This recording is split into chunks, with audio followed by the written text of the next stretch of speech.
යාළුවෝ හැමදෙනාටම සුබම සුබ උදෑසනක් වේවා. අද අපි යන්නේ තවත් ලස්සන ගමනාන්තයක් වෙත. ඒ තමයි සුන්දර ත්‍රිකුණාමලය. මේ ඉන්නේ අපුව ත්‍රිකුණාමලය දක්වා රැගෙන යන උදයදේවි ශ්‍රී ග්‍රාමයේ දුම්රිය.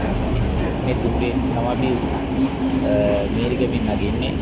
නැගලා ගල්ඔය හන්දිය දක්වා මේ දුම්රියෙන් තමයි ගමන් කරන්නේ. එහෙනම් අපි ගිහලා බලමු.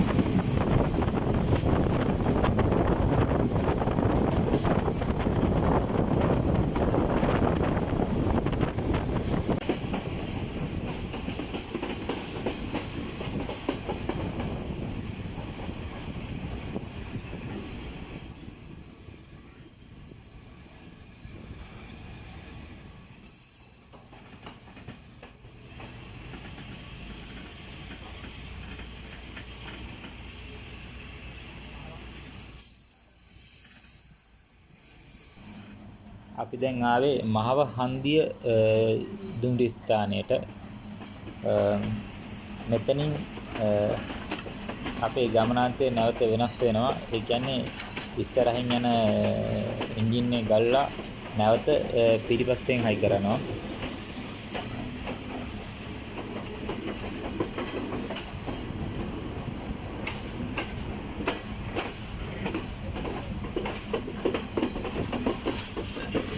ඊට පස්සේ අපි යන්නේ මෙතනින් ওই වම් පැත්තට තියෙන පාරේ තමයි යන්න ඕන. ඒක මඩකලපුව ත්‍රිකුණාමලය දක්වා දිවෙන දුම්රිය මාර්ගය.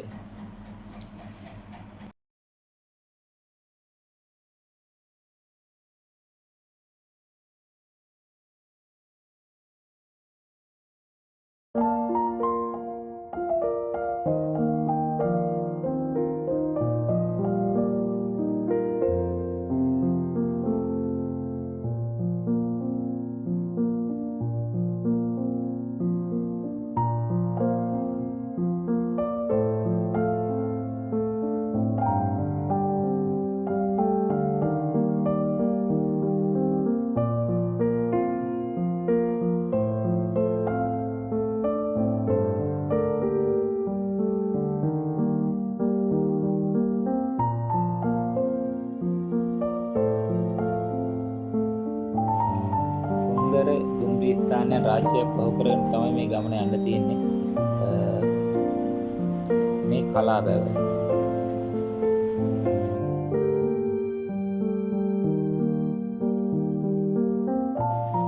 මෙතෙන්දී උදේ 6ට කොළඹින් පිටත් වෙන උදයදේවි ශ්‍රීග්‍රාමී දුම්රියත් මඩකලපුවෙන් උදේ 6ට පිටත් වෙන ශ්‍රීග්‍රාමී උදයදේවි ශ්‍රීග්‍රාමී දුම්රියත් දෙක මාරු වෙන්නේ මේ කලාව දුම්රිය ස්ථානයේදී.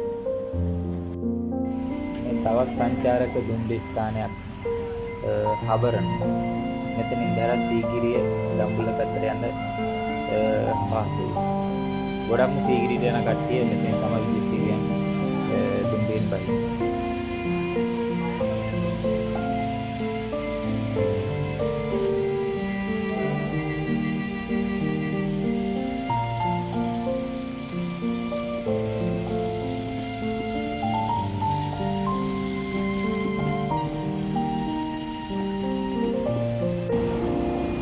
ගල්වේ හන්දිය දුම්රිය ස්ථානය.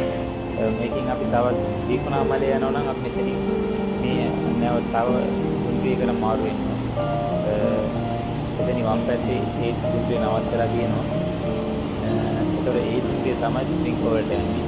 අනිත් උදයදේවි දුම්රිය මේ මෙතන දකුණු පැත්තේ පාරෙන් පොළොන්නරුව මඩකලපුව දක්වා ගමන් කරනවා. මේ දුම්රිය මෙතනින් වම් පැත්තට තියෙන පාර ත්‍රිකුණාමලය දක්වා ගමන් කරනවා.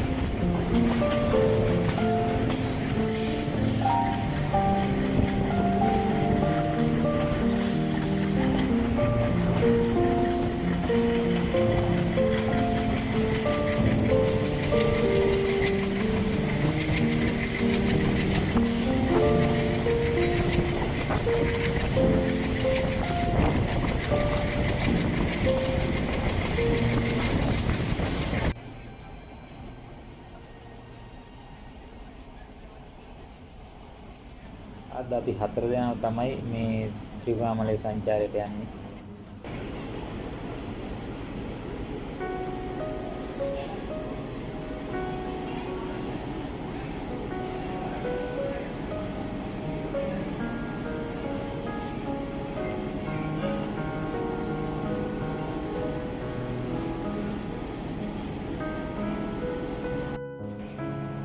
දැන් අපි යන්නේ ත්‍රිකුණාමලයේ චීන වරාය ගුවන් හමුදා ධාවන පත්‍රය අසලින් තමයි මේ දුම්රිය මාර්ගය වැටලා තියෙන්නේ. ඊළඟට නැවතුම් වෙන්නේ අපේ චීන වරාය දුම්රිය නැවතුම්.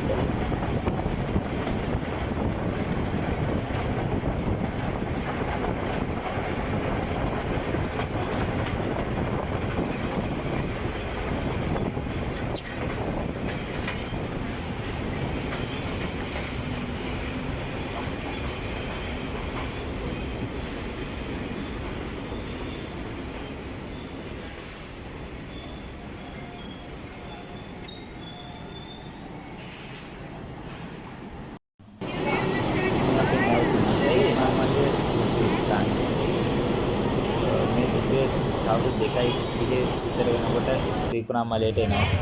ඒ ඇවිල්ලා වෙලාව තිබෙන්න අපි තිරුකෝණේශ්වරම් කෝවිල වැඳගන්න ආවා. ඒතර මගේ යාළුවෙක් ඇවිත් හිටියා. එයාත් එක තමයි මේ ගමන අදයි හෙටයි දවස් දෙකම යන්නේ.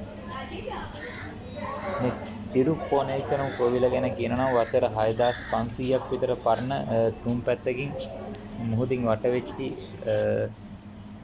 සුන්දර තැනක්. ඒ කියන්නේ ලංකාවේ ශිව දෙවියන් නමින් ඉදි කරපු කෝවිල් පහෙන් ප්‍රධානම කෝවිල තමයි මේ තිරුකෝණේශ්වරම් කෝවිල. අනෙක් කෝවිල් මේ පහ තමයි මඩකලපුව, යාපනය, හලාවත, මන්නාරම. මේ ප්‍රධානම කෝවිල් තමයි මේ ත්‍රිකුණාමලයේ තිරුකෝණේශ්වරම් කෝවිල. අපිට ඇතුල් වෙනකොටම තියෙන්නේ විශාල ශිව දෙවියන්ගේ ප්‍රතිමා වහන්සේ.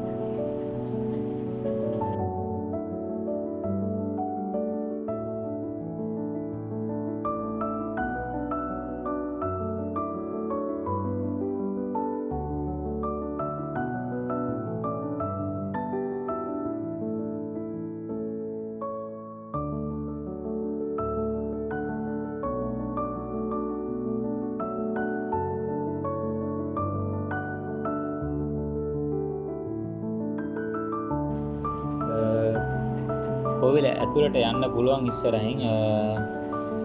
ඔතන ඉස්සරහේ වම් පැත්තෙන් ඇතුළට යන දොරටුව තියෙනවා. ඒ වුණාට ඇතුළේ වීඩියෝ කරන්න දෙන්නේ නැහැ.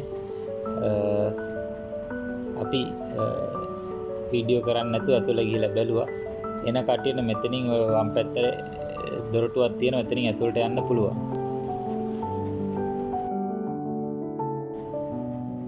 මෙතන මේ හැමතැනම එල්ලලා තියෙන්නේ පොඩි තොටිලි හදලා එල්ලලා තියෙනවා. ඒ කියන්නේ දරුවන් අපේක්ෂාවෙන් ඉන්න මව්වරු පියවරුන්ගේ සුවහත ප්‍රාර්ථනා තමයි මේ තොටිලි විදියට මෙතන එල්ලලා තියෙන්නේ. ඒතර අපි ඒ සියලු මව්පියන්ගේ සියලු ප්‍රාර්ථනා ඒ ආකාරයෙන් ඉෂ්ට වෙන්න කියලා ප්‍රාර්ථනා කරලා අපි මෙතනින් පල්ලෙහාට යනවා.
වටේ තියෙන ගොඩක් තැන් පේනවා.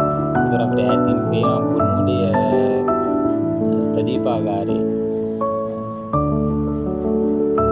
මෙතනින් බෝට්ටු පල්ලෙන් නිතරම යනවා. ඒ කියන්නේ එතන මේ වම් දකුණු පැත්තේ තියෙන්නේ ට්‍රින්කෝ බීච් එක. එතන ඉඳන් මේ බෝට්ටු සේවයක් තියෙනවා රාවණා කැපුම. එතකොට මේ තිරුකෝණේශ්වර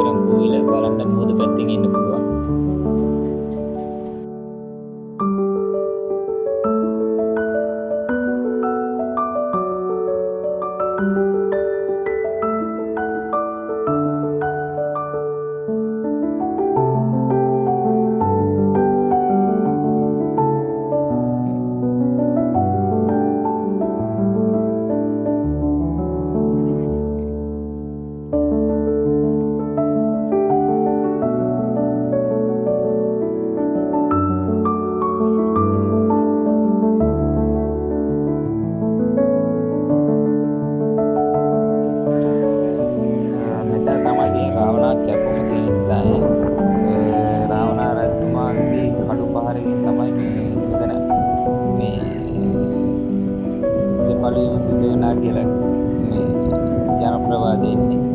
මේක තියෙන්නේ මෙතන මේ ශිව පිළිමයට ඉදිරියේ තමයි දකුණු පැත්තේ මේ රවණක් කැපුම තියෙන්නේ. ඊට පස්සේ අපි ආවේ මේ පෙට්‍රික් කොටුව බලන්න. එතන පල්ලෙහා ඊගාමුදාවේ රවණහලක් තියෙනවා. එතන ඉස්සරහා මුවන් ඉගැවුම් ස්ථානයක් තියෙනවා. මේ හැමතැනම මෝ ඉන්නවා. මෙතන අපි පොඩ්ඩක් නැවතුණා මේ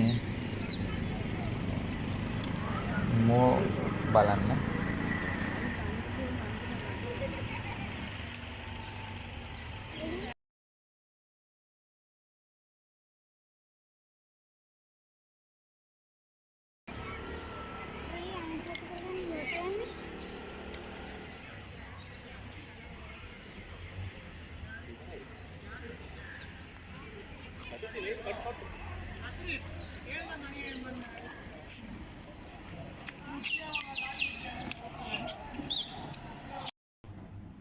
ඊට පස්සේ අපි ගියේ මේ පෙට්‍රික් කොටුව බලන්න. ඒ කියන්නේ මේකේ තිරිකෝණේශ්වරම් කෝවිල තියෙන පෙට්‍රික් කොටුව ඇතුළේම තමයි. ඒක ඇතුලේ තිරිකෝණේශ්වරම් කෝවිල වැඳලා ආපහු එනකොට තියෙනවා දකුණු පැත්තේ ටිකට් කවුන්ටරයක්. එතනින් ටිකට් එකක් අරන් තමයි මේ තැන් බලන්න යන්න ඕන.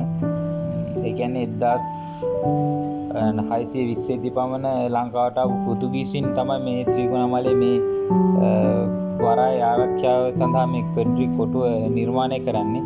එතකොට මේකේ වටේම කාල්තුවක් වයි කරපු තැන්, එතකොට නිරීක්ෂණ කරපු තැන්, බංකර් බලා ගන්න පුළුවන්. ඊට පස්සේ ආපු ලන්දේසි ඉංග්‍රීසි වගේ සියලුම ජාතීන් මෙම පෙට්‍රික් කොටුව මේ වරාය ආරක්ෂාව සඳහා යොදාගෙන තියෙනවා. එතකොට මේ අපි නිදහස හම්බෙන කල මේ ස්ථානයේ ඉංග්‍රීසි ජාතිකයන් රැඳී හිටියා. මේක බලන්න ගොඩක් තැන් තියෙනවා. ඒ කියන්නේ මේ වගේ වටේ තියෙන මූදත් එක තියෙන ආරක්ෂාව සඳහා ඉදිරියපු කොටුව තමයි මේ පෙට්‍රික් කොටුව. අනිවාර්යයෙන්ම මෙතනට આવත් මේ තැන් අනිවාර්යෙන් බලන්න යන්න. අවදානම් සහගත තැන් තියෙනවා. මේ වගේ තැන්වල මේ ආරක්ෂාව නම් ගොඩක් අඩුයි. පොඩි අයත් එක්ක එනවනම් ගොඩක් සැලකිල්ලෙන් ඇවිල්ලා බලන්න කියලා තමයි ඉල්ලන්න තියෙන්නේ.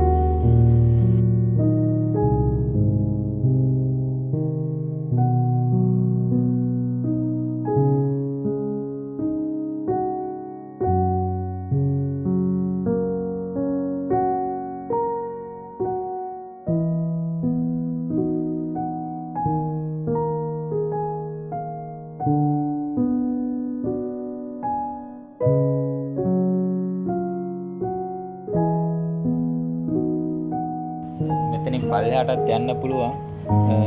ඇතුලේ තියෙන බංකරයක් වගේ. මේක 1963 දී පවන නැවත මේ ප්‍රතිසංස්කරණය කරපුවා තමයි අපිට බලා ගන්න පුළුවන් වෙන්නේ. මේක මධ්‍යම සංස්කෘතික අරමුදලෙන් තමයි දැන්ට මේකේ නඩත්තු කටයුතු පාලන කටයුතු කරගෙන යන්නේ.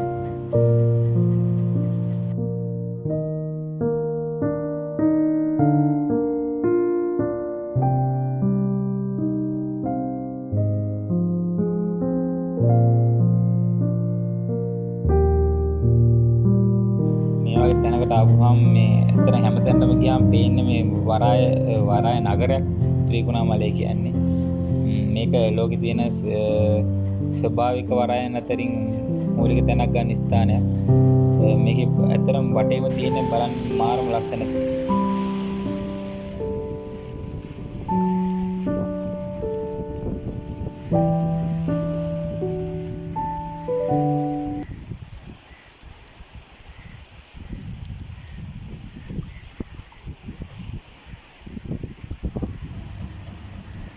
මේ තියෙන ට්‍රින්කෝ බීච්. මෙතනින් තමයි මේ එතන මේ තිරිකෝණේශ්වරම් පහළෙන් යන බෝට් සේවය පටන් ගන්නෙ. මෙතන කියන්නේ ට්‍රින්කෝ බීච් කියලා. ඒ කියන්නේ මේ මාරම ලස්සනයි. මෙතන මේ රැට ලයිට් දාලා ගොඩක් රෑ වෙනකොට මේ සෑහෙන පිරිසක් එන තැන. එහා පැත්තේ බංකු දාලා ලස්සනට හදලා තියෙනවා. අවතරය දීලා විවේකයෙන් ඉන්න පුළුවන්.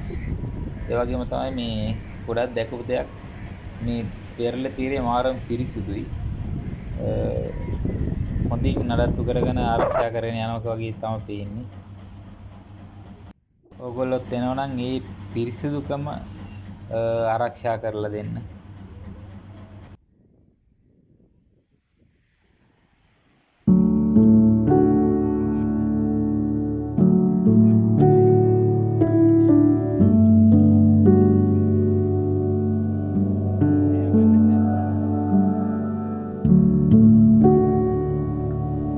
ඊළඟට අපි ආවේ අපි අදයි හෙටයි නැවතිලා ඉන්න අපේ නවතැන් වලට කළුපුවයිනේ තියෙන මාරම ලස්සන තැන. හවසට මේ ඉර බෑගෙන යනලාට මාරම මේ ලස්සනයි. මේ අපැත්තේ තියෙන්නේ මේ පොඩි වරායක් තියෙන්නේ. ඒකට අපි අද රාත්‍රියේ ඉඳලා හෙට දවස් ආපහු ඇවිදින්න යනවා. ඊළඟ දවස් තමයි අපි මේ ගෙදර යන්න බලාපොරොත්තු වෙන්නේ. ඒකට මේ දවස් දෙක අපි නැවතිලා ඉන්නේ මේ මෙතන. මාරම ලස්සන තැන.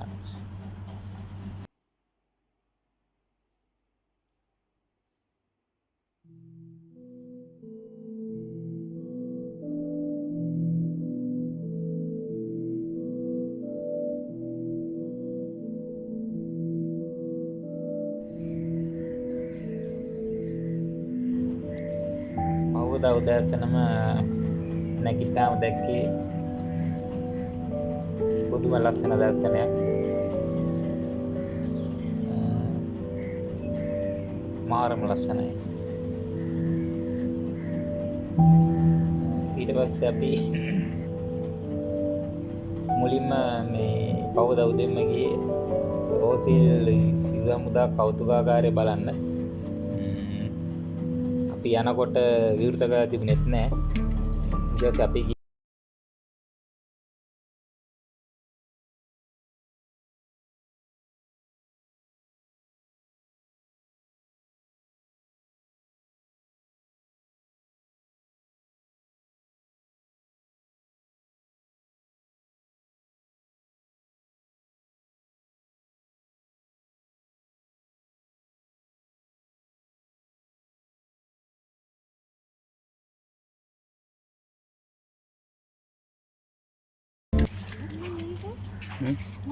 කොහමද අපි මුලින්ම ඇතුල් වෙලා මෙතනින් බලනකොට තියෙන්නේ දිගටම තියෙන්නේ මේ බෝර 12 තුවක්කුවේ ඉඳන් නවීනම LMG RPGM රොකට් විදින වගේ නවීන ආයුධ දක්වාම යුද හමුදාව භාවිත කරපු හැම ආයුධයක් වගේ මෙතන ප්‍රදර්ශනයේ තියලා තියෙනවා.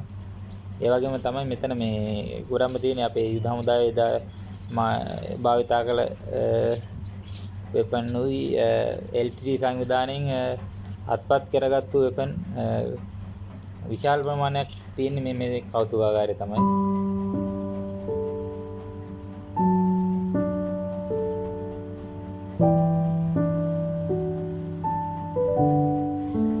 මෙතන එන කට්ටියට ෆොටෝ එකක් ගන්න වෙපන් වලින් ලස්සනට හදලා තියෙනවා. කැමති කට්ටිය මෙතන නම් ෆොටෝ එකක් ගන්න පුළුවන්.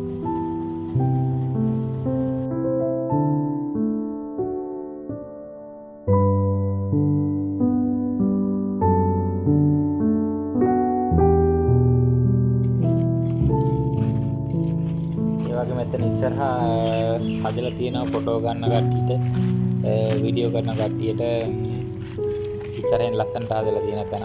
ඒ නිසා අපි එතනත් බලන්න ගියා.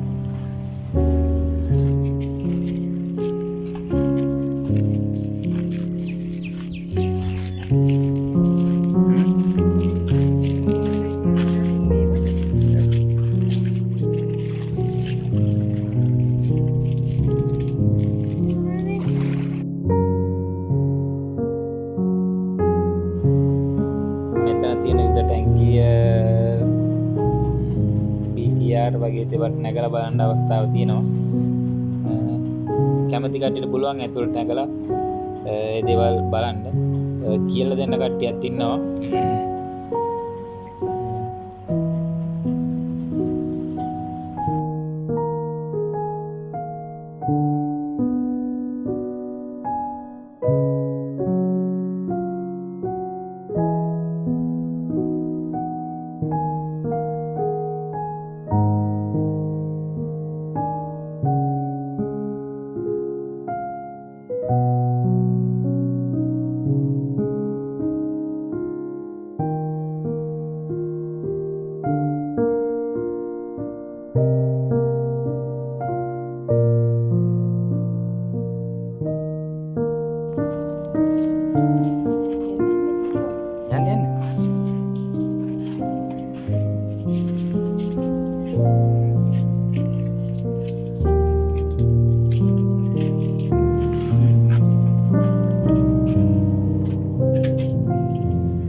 පස්සේ අපි ගියේ කින්යා පාලම් බලන්න. යන ගමන් අතරමඟ තියෙනවා චීන වරාය දුම්රිය ස්ථානය පහුවෙනවත් එක්ක වම් පැත්තට සිමෙන්ති කර්මාශාලාව. එතන පොඩි දීවර වරායක් වගේ තියෙන තැන. අපි එතන පොඩ්ඩක් නැවතුණා මේක මේ සිමෙන්ති ෆැක්ටරි පොඩ්ඩක් බලන්න.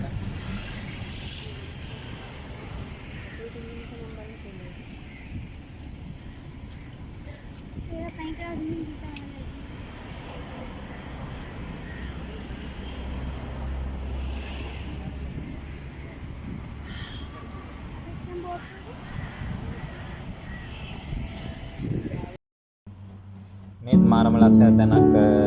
ඒත් මේ කින්යා පැත්තට යද්දී මගේ යාළුවා තමයි එක්කන් ආවේ. පොඩි අතුරු පාරකින් එන්න ඕන මෙතනට. මෙතනට කට්ටිය සංචාරකයෝ ගොඩක් එන තැනක් නෙමෙයි. මෙතන පොඩි දීවර වරායක් තියෙන්නේ. මෙතනට ඇවිදලා දන්න කට්ටිය ඇවිදලා මෙතනට ඇවිදලා උයාගෙන පියාගෙන කන තැනක් වගේ තමයි පෙවුනේ. එතනත් කවුරුත් දෙන්නේ නැති අප්‍රසිද්ධ තැනක්. මාරම ලස්සනයි. අපිත් ඇවිදලා මෙතනත් මේ මාබල් බීච් වගේම තමයි මේ එතන කවුරුත් දෙන්නේ දීවර වරායක්. නාන්නුනත් පුළුවන් මෙතන. කට්ටිය දන්න කට්ටිය ඇවිදලා මෙතන නානවා. ෆොටෝ ගන්න මාරම ලස්සන තැනක්.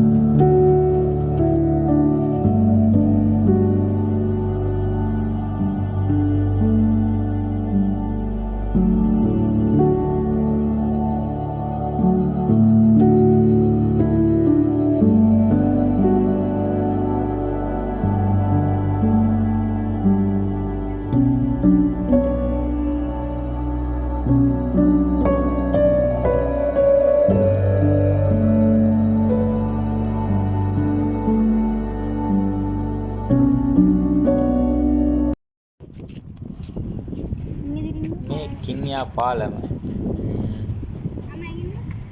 මෙතනත් ගොඩක් ජීර්ණාමල වෙන කට්ටිය ගොඩක් දෙන තමයි කින්යා පාලම.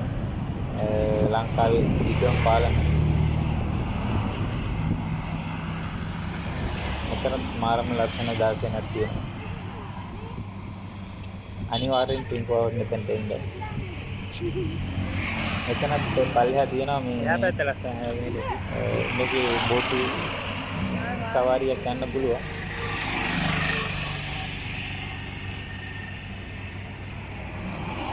පින්කෝවෙන් තවත් සංචාරක ආරක්ෂකයන් දිනාගත්තු ලස්සන තැනක්.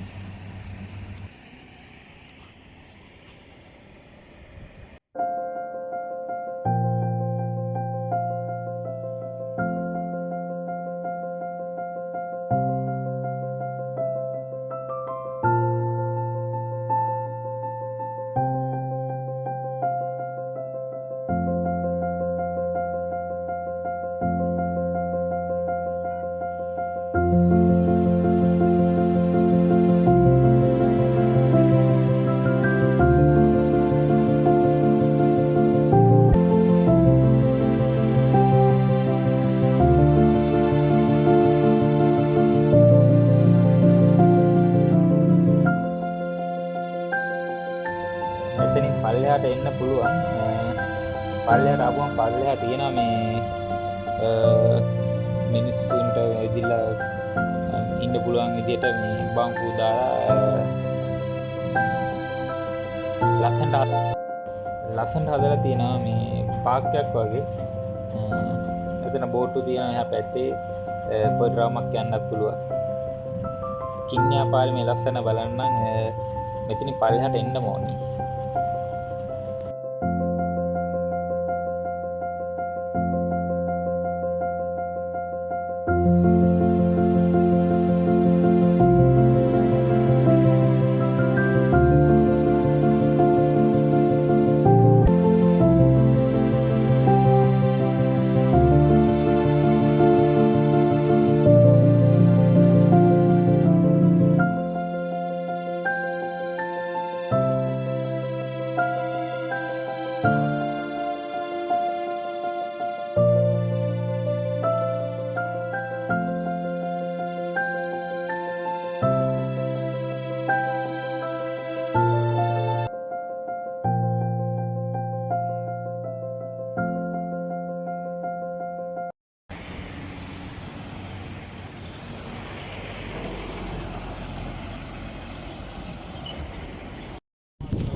ඊළඟට අපි ආවේ තවත් ජනප්‍රිය සංචාරක ස්ථාන මාබල් බීච්.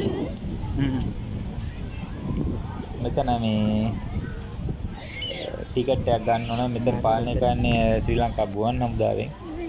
මෙතන සියලුම නඩත්තු කටයුතු පිරිසිදුතාවය පවත්වාගෙන යාමින් ලොකු සේවයක් කරනවා. ගන්න ටිකට් එකට ඇත්තම සාධාරණයි.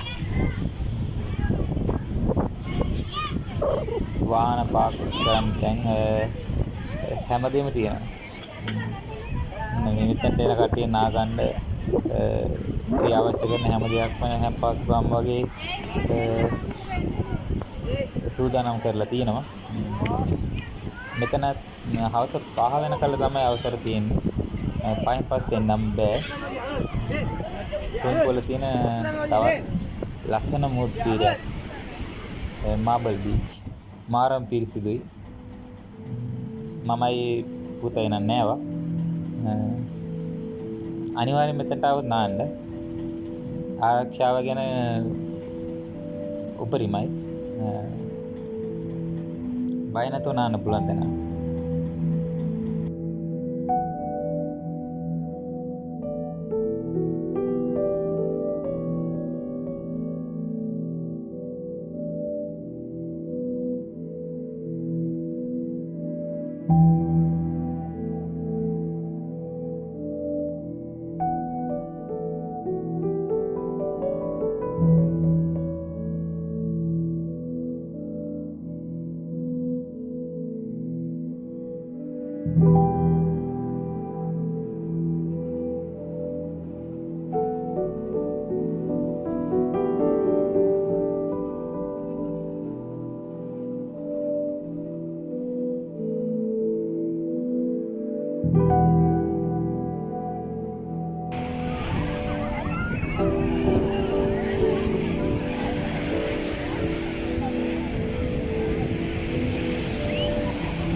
ඊළඟට අපි ආවේ මම හිතන්නේ කවුරුත් යන තැනක් කියලා. ත්‍රිකුණාමලේ තියෙන කල්වාරි කන්ද. මේක ලොකු කන්දක් තියෙන්නේ. මේ කන්ද මුදට ගියාම මේ වටේම පේනවා. මගේ යාළුවාගේ ගෙවල් තියෙන මේ කිට්ටුව. එයා තමයි අපෝ එක්කන් ආවේ. ඇත්තට පරිස්සමෙන් යන්න ඕන. මේ ලොකු කන්දක් තියෙන ගල් ගොඩක් තියෙන්නේ. ගල් වලින් තමයි යන්නේ පැන යන්න ඕනේ. ලොකු කන්දක්. දැන්නොත් එහෙම නම් ඉතින් මේ තුවාල වෙනවා. මේ බොරළුයි ගලුයි තමයි තියෙන්නේ. අමාරුවෙන් හරි නැග්ගත්තොත් ලස්සන දර්ශනයක් බලන්න පුළුවන්. මම හිතන්නේ ගොඩක් කට්ටිය දන්නවා කියලා මෙතන එන්න. අතුරු පාරක ඇවිදින්න එන්න ඕන. මේ පාරක් හරියට නෑ. ආවොත් හොයාගෙන එන්න පුළුවන්. මේ මාබල් බීච් ඉඳන් ට්‍රින්ගෝ පැත්තට එනකොට මේ දකුණු පැත්තට හැරිලා එන්න ඕන. මේ කාගෙන් හරි යවුවොත් නම් කියයි. කල්වාරි කන්ද කියලා තමයි මේකට කියන්නේ. මෙතන කිස්තියානි දේව මෙහෙයම් පවා පැවැත්වෙන තැනක්. හැමතැනම මේ කුරුස පිටවලා තියෙනවා. මේක මම හිතන්නේ පූජාවක් පවත් මේ පැවැත්වෙන තැනක්. ඈත පේන මාරම ලස්සනයි. පරිස්සමින් එන්න කියලා තමයි කියන්න ඕනේ. එනවනම් මේ ගන්නොත් එමන් තුවාල වෙනවා. ලොකු කන්දක් තියෙන්නේ. අපි නැගලා බලමු කොහොම හරි මේ මුදුනටම. මුංගලද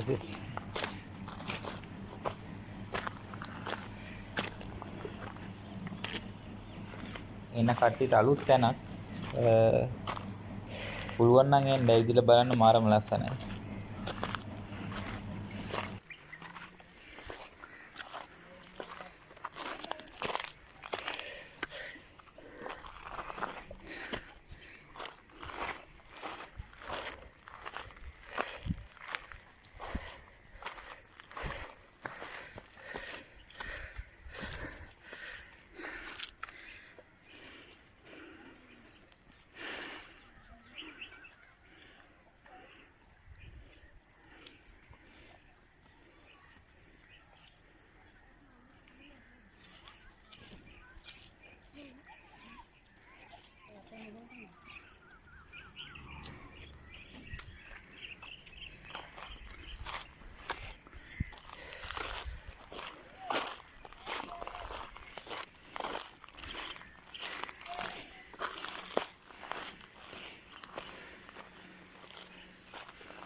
ශ්‍රීකෝණාමලේ මේ වගේ තැනක් තියෙනවද කියලා පුදුමයි. මම දැකලාම නැහැ මේ වගේ තැනක්. උඩට යන්න යන්න මාරම ලස්සන දර්ශනයක් තියෙනවා. බලන් එන්න.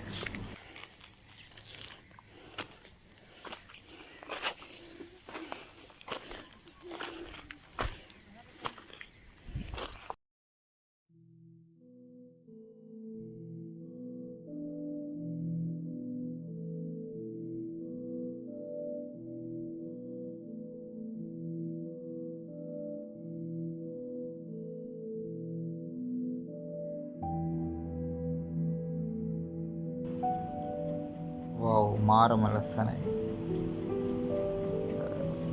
ඈතින් පේනවා ප්‍රීමා කර්මාශාලාව.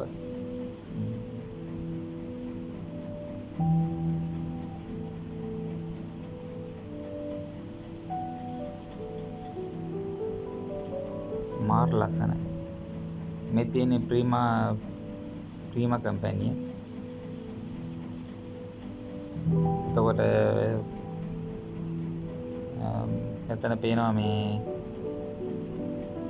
ශ්‍රීකෝණාමලේ තෙල් ටැංකි වෙතින් ශ්‍රීකෝණාමලේ තෙල් ටැංකි සමූහය. ඒ වගේම චීන වරායි ගුවන් හමුදා කඳවුරේ සම්පූර්ණම ධාවන පතේ මෙතෙන් නම් බලන්න පුළුවන්. මාරම ලස්සනයි. ඉර බැහැගෙන යන වෙලාවට මේ වෙලාවේ ඉර බැහැගෙන යන වෙලාව මාරම ලස්සන දර්ශනයක් තියෙනවා. ට්‍රේන් කාවත් අනිවාර්යයෙන්ම එන්න බලන්න. අලුත් තැන අනිවාර්යයෙන්ම ඇවිදලා බලන්න.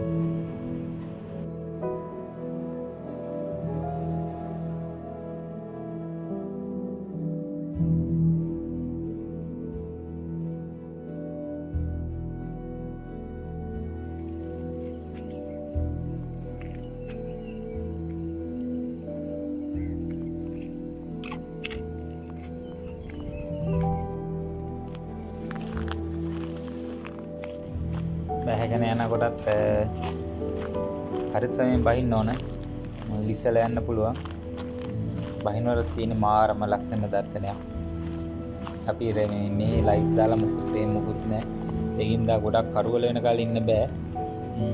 කරුවලට ඉන්න කලින් පල්ලෙහාට යන්න ඕන. අපේ දවස් අද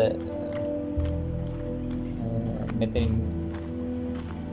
අවසන් කරනවා. දැන් අපි අපේ නවත්තම් වලට යන්න වෙලාව.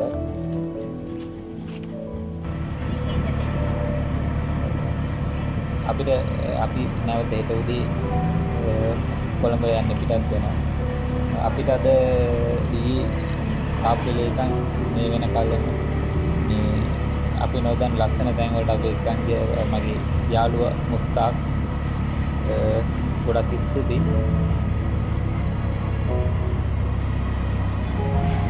අපි ආපහු අපේ නවතැන් වලට යනවා.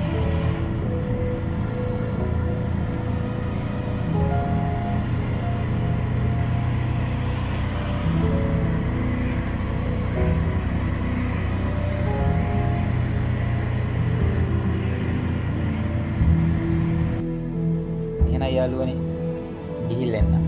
තවත් මේ වගේම ලස්සන සංචාරයකින් ආයෙත් දවසක හම්බෙමු.